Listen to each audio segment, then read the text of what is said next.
Hello guys, magandang hapon.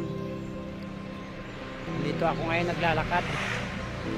So mayroon akong trivia alam sa inyo guys kung bakit maraming sasakyan dito sa labas. Maraming nagtatanong sa akin ito So ito na po yung kalinulagan at kasagutan.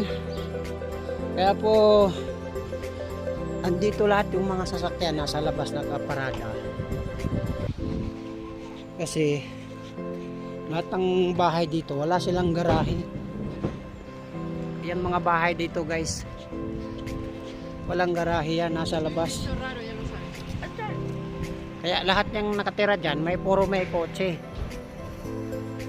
So ngayon dito lahat sa kalsada nakaparking. Ayan, ganyan lang yung pagitan yung parking nila. Ganyan lang yung pagitan ng parking nila.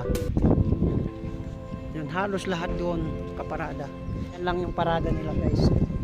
Pag di ka marunong umatras niyan, wala, sagi-sagi yung likuran mo,